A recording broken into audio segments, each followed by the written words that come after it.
Assalamualaikum warahmatullahi wabarakatuh. Perkenalkan, saya Kaneni Kanosika dengan NPM 1921020299. Di sini saya akan menjelaskan mengenai latar belakang skripsi saya yang berjudul Perspektif Fikih Jinayah dan Hukum Positif tentang ancaman hukuman mati bagi pelaku tindak pidana korupsi. Tindak pidana korupsi merupakan kejahatan yang sangat serius yang mana akibatnya dapat merugikan negara dan masyarakat. Biasanya korupsi dilakukan oleh orang-orang yang memiliki status sosial dan dilakukan secara terorganisir.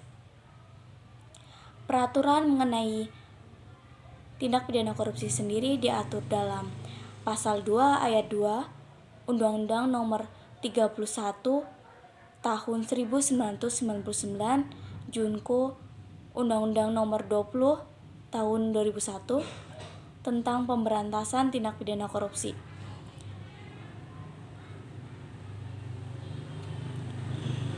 Dalam Pasal 2 Ayat 2 menjelaskan ancaman hukuman mati dapat dilakukan dalam keadaan tertentu.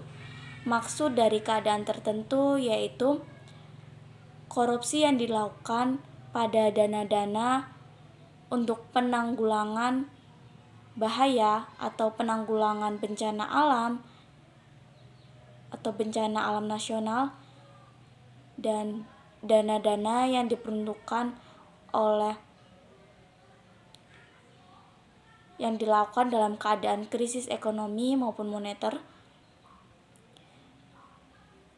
Sedangkan dalam tindak pidana korupsi dalam fikih jinayah sendiri ditetapkan hukuman ta'zir. Dan baru-baru ini Indonesia dihebohkan dengan kasus korupsi yang dilakukan oleh Menteri Sosial kita, yaitu Bapak Juliari Batubara, yang mana jika kita melihat dari Peraturan Presiden Nomor 12 tahun 2020 yang mana menetapkan COVID-19 sebagai bencana alam, bencana nasional non-alam. Dalam penelitian saya dilakukan pendekatan kualitatif yang mana dalam penyelesaian masalahnya diambil dari buku-buku hukum pidana umum dan hukum pidana korupsi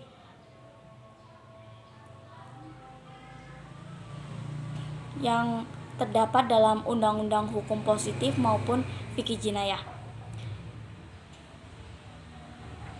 Tujuan dari penelitian saya sendiri untuk mengetahui implementasi dari Pasal 2 Ayat 2 Undang-Undang Nomor 31 Tahun 1999 dan untuk mengetahui implementasi fikih jinayah dalam ancaman hukuman mati bagi pelaku tindak pidana korupsi. Menurut saya dalam penetapan hukuman mati ini sangat berguna sekali untuk kemajuan negara kita, yaitu Indonesia, di mana dalam pemberian hukuman seharusnya memberikan hukuman yang berat agar memberikan efek jera dan tidak ada lagi kasus korupsi yang marak di Indonesia. Mungkin sekian penjelasan dari saya. Sekian, terima kasih. Wassalamualaikum warahmatullahi wabarakatuh.